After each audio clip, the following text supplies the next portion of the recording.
Well, this has been hung up for some time, giving us a foretaste, if you like, of what we were in store for. This is the crown. Anne, would you like to come and explain? I'm intrigued by this. This has been up for some time, of course. Would you like to turn and tell us about the picture? Well, this is, again, a painting which is attempting to read between the lines. It's crowned. It's the moment of Christ being crowned. He's been humiliated, flogged, stripped, and the soldiers will place a crown of thorns on his head. It's noticeable this is not a crown of thorns. This is a snake. It's a serpent. And it's the most, it's a well-known representation of evil.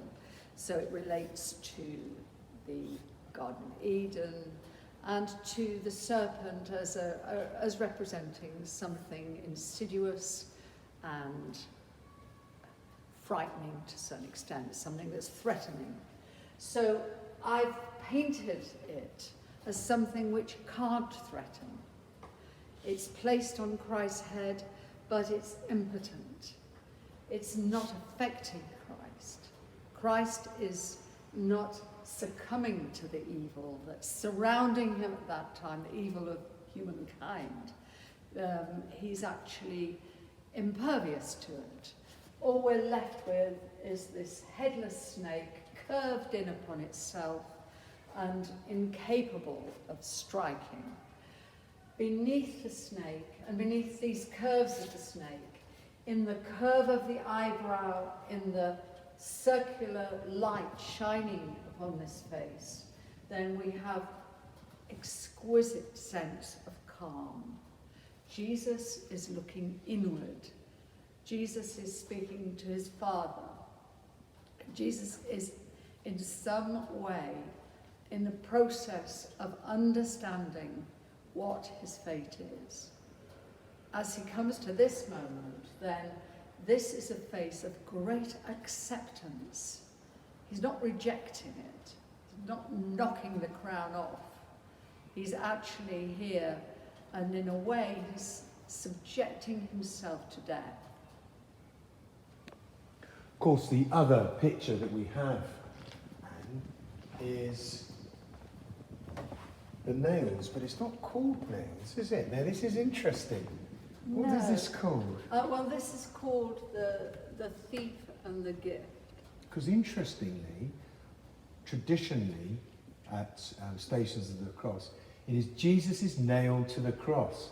You call it the thief and the gift. Tell us about that.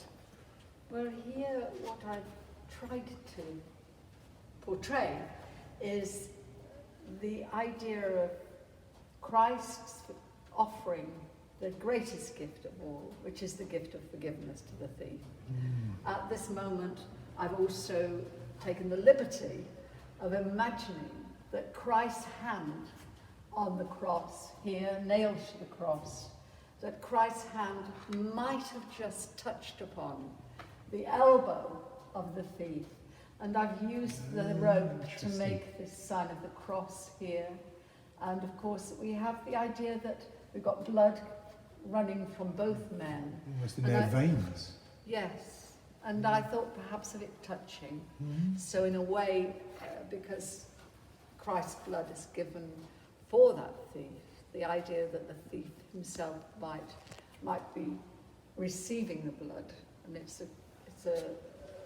a highly physical idea, you know, it's only imagination, but it sort of brings this extraordinary event, an event whereby the thief actually recognizes that Christ is innocent.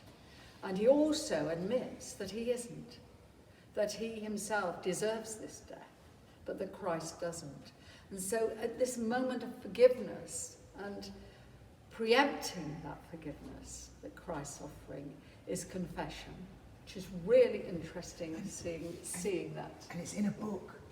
And it's in a book. It's incredible. It's in the book, and the book is The book is the book of the New Testament, and this is the moment where the book of the New Testament opens to us. So it's this whole idea of a new page turning. And the New Testament rests and can't exist without resting on the Old Testament. So that looks like it's face down almost. I don't know whether that was intentional. well, it wasn't, but it does. Yeah. No, it wasn't. It's the first time I've even noticed But no, it's it. because it looks like that's Yeah. the cover of the book, Yeah. and the text Oh, is down, and not face. yeah, you're right. And the way this Yes, curves and this yeah. doesn't. Well, Graham, that's a new meaning. There we are. Well, have a look, friends. Enjoy looking at this gift to us.